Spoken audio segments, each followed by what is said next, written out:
और महात्मा जी से तुम ये पूछ के आओ हमारी गरीबी कब दूर होगी और अच्छे दिन कब आएंगे। थोड़ी देर शांति बनाए रखना। बुढ़िया ने अपने बेटा से कहा जो 11-12 साल का था, महात्मा जी से ये पूछ के आओ हमारी गरीबी कब दूर होगी और अच्छे दिन कब आएंगे। लड़का बहुत समझदार था। लड़का बोला जी माँ तू कैसी बातें करती है, जब अच्छे दिन आ जाएंगे तो गरीबी दूर हो जाएगी और जब गरीबी दूर हो जाएगी तो अच्छे दिन आ जाएंगे। ये भी कोई बात पूछने वाली है। लेकिन मैया जिद ठान गई, बेटा तुम्हें जाना जरूर पड़ेगा। लड़का ने सोचा जब माँ की आज्ञा है, माँ की इच्छा है तो हम चले जाएंगे, पूछ आएंगे।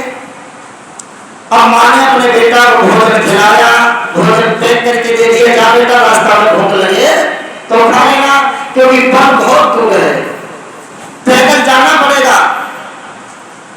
अब लड़का अपनी माँ से आज्ञा लेकर के भोजन को साथ में लेकर के चल दिया।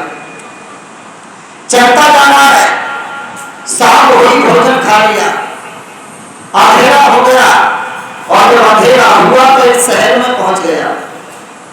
और जब शहर में पहुंच गया उस लड़के ने सोचा अब कहीं रुक जाए, सुबह चलेंगे। तो शहर में एक रोड पर एक सेठानी का मकान था, बहुत बड़ा मकान। सेठानी से वो लड़का हाथ जोड़ लेके बोलो माँ अगर तुम्हारी इच्छा हो तो मैं आज की रात तुम्हारे यहाँ रुक जाऊं। सेठानी बोली बेटा रुक जाओ। लड़का पूरी रात उसी महल में रुका, आराम किया, सुबह हुआ तो चल दिया। सेठानी ने जब लड़के को जाते हुए देखा तो सेठानी ने कहा बेटा पूरी रात तुम रुके, कोई बात नहीं, अच्छी बात है, लेकिन कम से कम ये तो बता के जाओ तुम जाता रहे हो। लड़का बोलो माँ मेरी मैया ने भेजा है, जंगल में एक महात्मा जी आए हुए हैं, मैं उनसे ये पूछने जा रहा हूँ हमारी गरीबी कब दूर होगी और अच्छे दिन कब आएंगे। सेठानी बोली बेटा अगर पूछ आओ तो एक सवाल मेरा भी है, मेरा सवाल पूछ करके आओगे या नहीं। लड़का सोचने लगा ये तो सेठानी है, इतना बड़ा मकान है, धन दौलत के भंडार भरे हुए हैं, इसके पास में भी कोई समस्या है। लड़का बोला हम तो जा ही रहे हैं, तुम भी बताओ, आपका भी सवाल हम पूछ करके आएंगे। सेठानी बोली बेटा बैठ जा भैया, थोड़ी शांति बनाए रखें, शांत हो जाओ थोड़ी देर। सेठानी बोली मेरा सवाल ये है मेरी लड़की 12 साल की हो गई और वो बोलती नहीं है, महात्मा जी से ये पूछ करके आना मेरी लड़की बोलेगी या नहीं बोलेगी और इसकी शादी होगी या नहीं होगी। लड़का बोला माँ जरूर पूछ करके आएंगे। लड़का आगे के लिए चल दिया और जब आगे के लिए चल दिया तो भक्तों दूसरे दिन लड़का को भूख लगने लगी। जब दोपहर का समय हुआ तो भूख लगने लगी। रास्ता में क्या देखा है कि एक किसान हल चला रहा था आम के पेड़ों में, बगिया में। लड़का वहां जाकर के खड़ा हो गया। किसान ने देखा छोटा सा बच्चा है, बेटा भूख लगी है भोजन करोगे, बोले हाँ। किसान ने उस बेटा को भोजन कराया और जब भोजन कराया किसान बोला तुम जा कर रहे हो। लड़का बोला मेरी माँ ने भेजा है, महात्मा जी के पास में जा रहा हूँ ये पूछने हमारी गरीबी कब दूर होगी और अच्छे दिन कब आएंगे। किसान बोला सवाल तो एक मेरा भी है, अगर पूछ करके आओ तो। लड़का बोला जरूर पूछ के आएंगे, तुम भी बताओ। किसान बोला ये पूछ करके आना मेरे खेत में ये आम के जितने भी वृक्ष है किसी पर फल नहीं आते, इन पर फल आएंगे या नहीं आएंगे। लड़का बोला जरूर पूछ के आएंगे। अब लड़का आगे के लिए बढ़ा। शाम का समय हुआ, एक महात्मा जी के आश्रम पर पहुंच गया। रास्ता में मंदिर था। महात्मा जी से बोले बाबा अगर जल हो तो थोड़ा जल पिला दो। बाबा जी ने जल पिला दिया। बाबा बोले बेटा ये बताओ जा कहाँ रहे हो। लड़का बोला मेरी माँ ने भेजा है, महात्मा जी के पास में जा रहा हूँ ये पूछने के लिए कि अच्छे दिन कमाएंगे, गरीबी कब दूर होगी। बाबा बोले बेटा सवाल तो मेरा भी है, अगर पूछ के आओ तो। लड़का सोचने लगा ये तो महात्मा है, समस्या लगे पास में भी है। महात्मा जी बोले बेटा मुझे 12 साल हो गई तपस्या करते, भगवान के दर्शन नहीं हुए। महात्मा जी से ये पूछ कर के आना मुझे भगवान के दर्शन होंगे या नहीं होंगे। और लड़का चलता हुआ वन में पहुंच गया संध्या के समय। और जब वन में पहुंचा, महात्मा जी के पास में पहुंचा तो महात्मा जी भगवान का भजन कर रहे हैं। लड़का तो हाथ जोड़ करके महात्मा जी के सामने बैठेगा, महात्मा जी को जगाया नहीं। एक बात का ध्यान और रखना, कोई भी व्यक्ति भजन या भोजन कर रहा हो तो उससे बोलना नहीं, उसे जगाना नहीं चाहिए, उसमें पाप होता है। महात्मा जी भजन कर रहे हैं, लड़का हाथ जोड़ के सामने बैठ गया। भैया पूरी रात हो गई भजन करते, जैसे सुबह हुआ महात्मा जी की आंखें खुली, छोटा सा बच्चा सामने देखा। महात्मा जी ने आंखें खोलने के बाद नजर ही नजर में आशीर्वाद दे दिया। और ये आशीर्वाद जबरदस्ती नहीं दिया जाता है, न दिया जाता है। बहुत से लोग होते हैं हाथ पकड़ के मुड़े बाहर करते हो, आशीर्वाद देते हो, हैं? ऐसे कोई आशीर्वाद थोड़ा हो जाता है। आशीर्वाद जब दिया जाता है ना लेने वाले को मालूम पड़ता है, ना देने वाले को मालूम पड़ता है। महात्मा जी बोले बेटा बताओ तुम कैसे आए? लड़का बोले बाबा हम कुछ सवाल लेकर के आए हैं, कुछ सवालों के जवाब पूछने के लिए आए हैं। महात्मा जी बोले बेटा सवालों के जवाब तो हम दे देंगे तुम्हें, लेकिन हमारी एक शर्त है, एक व्यक्ति को हम 3 सवालों का ही जवाब देते हैं। एक व्यक्ति को 3 ही सवालों का जवाब देते हैं, 3 से ज्यादा किसी को जवाब नहीं देते हैं। अब लड़का सोचने लगा सवाल तो 4 हैं? एक सवाल तो मेरी माँ का है, तो गरीबी कैसे दूर होगी, अच्छे दिन कब आएंगे। दूसरा सवाल सेठानी का है कि मेरी बेटी बोलेगी या ना बोलेगी, और बोलेगी तो इसकी शादी किसके साथ में होगी। तीसरा सवाल किसान का है, मेरे वृक्षों पर फल आएंगे या नहीं आएंगे। चौथा सवाल उस बाबा का है, मुझे भगवान के दर्शन होंगे या नहीं होंगे। और लड़का सोचने लगा सवाल छोड़ू तो छोड़ू किसका। लड़का बहुत समझदार था, सोचने लगा अगर सेठानी का सवाल हम छोड़ेंगे तो उसके यहाँ पूरी रात रुके, पूरा एहसान है उसका, हमें पाप लगेगा। अगर किसान का हम सवाल छोड़ें तो किसान ने मुझे भोजन कराया है। अगर बाबा का हम सवाल छोड़ें तो बाबा ने मुझे पानी पिलाया है। इसलिए अपनी माँ का सवाल छोड़ देता हूँ और सबके सवालों का जवाब पूछ लेता हूँ। सबसे पहले लड़के ने कहा बाबा एक महात्मा तपस्या कर रहे हैं, ये बताओ उन्हें भगवान के दर्शन होंगे या नहीं होंगे। बाबा बोले जाओ उससे कहना उसके सर पर जो जटाएं हैं वार हैं उनमें एक मणि रखी है, जब तक उस मणि को निकाल के नहीं फेंकेगा तब तक उसे भगवान के दर्शन नहीं होंगे, क्योंकि उसका हर समय ध्यान उस मणि में रहता है। दूसरा सवाल बताओ। लड़का बोले बाबा एक किसान के आम के वृक्ष हैं, ये बताओ उन पर फल आएंगे या नहीं आएंगे। महात्मा जी बोले उससे जाकर के कहना आमों की जड़ों में गड्ढा खुदवाए, उसके वृक्षों के नीचे सोने और चांदी के कलश हैं, और जब तक वे सोने चांदी के कलश नहीं निकलेंगे तब तक फल आने वाले नहीं हैं। बोले ठीक है। तीसरा सवाल बताओ। तीसरा सवाल लड़का ने बताया एक सेठानी की 12 साल की लड़की है, ये बताओ बोलेगी या नहीं बोलेगी, और बोलेगी तो उसकी शादी होगी या नहीं होगी। बाबा बोले तो लड़की बोलेगी, और जिसके सामने बोलेगी उसकी शादी उसी से होगी। अब लड़का तीनों सवालों का जवाब देने के बाद महात्मा जी को प्रणाम करने के बाद वहां से चल दिया। सबसे पहले बाबा के पास में आया। बाबा बोले बेटा हमारा सवाल पूछ के आए। बोले हाँ बताओ। लड़का बोले बाबा तुम्हारे सर के ऊपर जो मणि रखी है उस मणि को निकाल दो तो तुम्हें भगवान के दर्शन हो जाएंगे।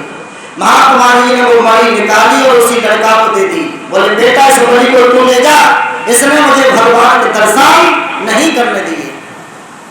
आज वो लड़का उस मणि के लेकर के आगे के लिए बढ़ा और जब किसान के यहाँ पहुंचा, किसान बोला बेटा हमारे सवालों का जवाब लेके आए। बोले हाँ लेके आए हैं। बोले बताओ, आपके वृक्षों की जड़ में नीचे सोने और चांदी के कलश हैं, उन्हें निकाल लो तो तुम्हारे वृक्षों को फल आ जाएंगे। किसान ने गड्ढा खुदवाए, सब सोने चांदी के कलश निकाले और उस लड़का से कहा बेटा इन कलशों के लिए तुम ले जाओ, क्योंकि अगर तुम ना होते तो मेरे वृक्षों में तो फल आ जाएंगे, अब मैं तो अमीर हो जाऊंगा। तुमने मेहनत की है। ये सब सोने चांदी के कलश के सामने एक रथ में भर के और उसी लड़का को दे दिए। अब वो लड़का सोने चांदी का कलशों से रथ भर करके आगे के लिए चला। सेठानी के पास में पहुंचा। सेठानी बोली बेटा हमारी सवाल पूछ के आए। बोले हाँ बताओ। लड़का बोला तुम्हारी लड़की बोलेगी और जब भी बोलेगी जिसके सामने बोलेगी उसी के साथ में उसका विवाह होगा। तब तक अंदर से लड़की निकल के आई बाहर और बोली माँ। सेठानी बोली बेटा मेरी लड़की बोल गई और तुम्हारे सामने बोली है, मैं तो अपनी बेटी की शादी तुमसे करूंगी। सेठानी ने अपनी बेटी का विवाह कर दिया। करोड़ों की अरबों की धन और दौलत रथ सजवा करके विदा कर दिया और लड़का 10-12 रथ लेकर के पत्नी को साथ में लेकर के घर पर आया। माँ बोली बेटा मेरे सवाल का जवाब पूछ करके आए। बोले माँ तुम्हारे सवाल का जवाब तो मैंने नहीं पूछा, लेकिन 3 सवाल मुझे रास्ता में और मिल गए थे, उन सवालों का जवाब मैं पूछ के आया। भगवान की कृपा है और तुम्हारा सवाल पूछने के बिना भी हमारी गरीबी भी दूर हो गई, हम धनवान भी हो गए, शादी भी हो गई। तो कहने का मतलब है अगर वो लड़का अपना सवाल पूछता, उनका सवाल नहीं पूछता तो ना गरीबी दूर होती और ना अच्छे दिन आते। तो कहने का मतलब है हमें दूसरों के लिए जीना चाहिए। हम दूसरों के लिए जिएंगे तो भगवान हर समय हर वक्त हमारे साथ में रहेंगे। भगवान दिखाई नहीं देते लेकिन समय समय पर सहायता हर किसी की करते हैं। मुसीबत में परेशानी में अगर हम भगवान से याद करें तो भगवान हर समय सहायता करते हैं। इसलिए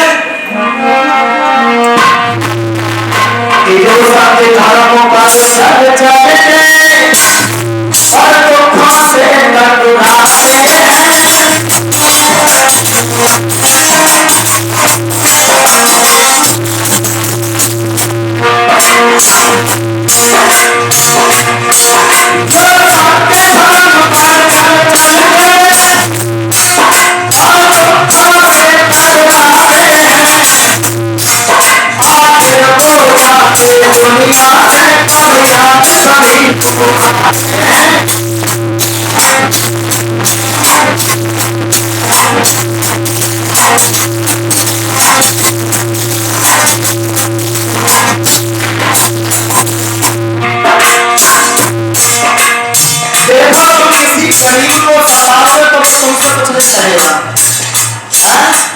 अगर हम किसी गरीब की आत्मा को दिखाएं तो वो गरीब तुमसे कुछ नहीं कहेगा, लेकिन परमात्मा से जरूर कहेगा भगवान इसका बुरा हो मेरी आत्मा को दुखाया है।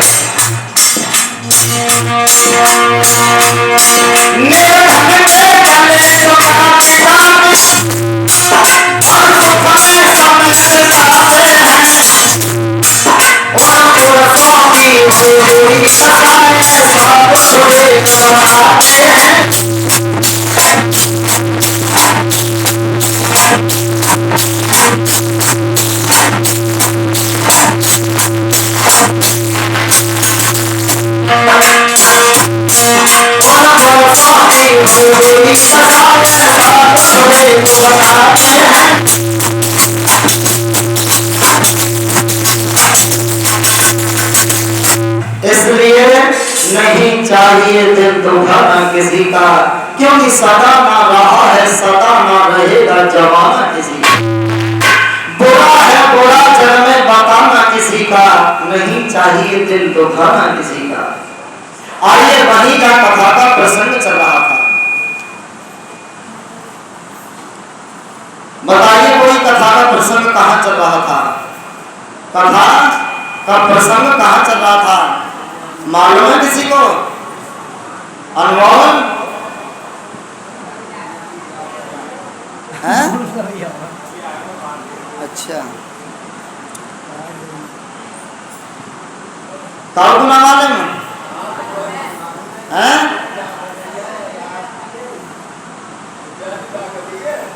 हाँ सही कह रहे बाबा। बाबा मंत्र से सुना था। ऐसा हुआ देवयानी बोली महाराज मैं आपके साथ में विवाह करूंगी, तुमने मेरी कलाई पकड़ी है। यादी बोला ऐसा नहीं होगा।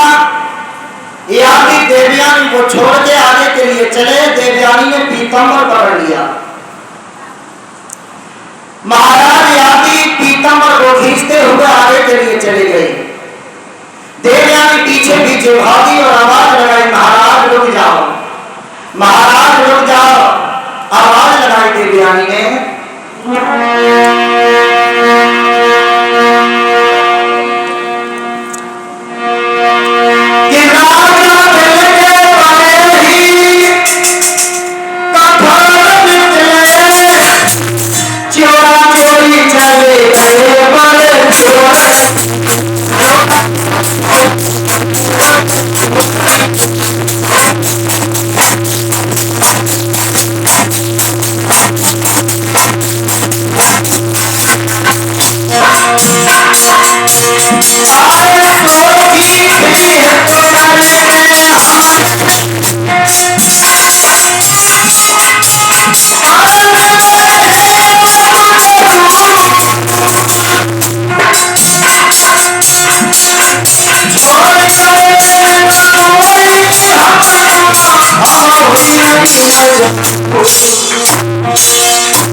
आवाज लगाती गई। महाराज याती आगे के लिए चली गई।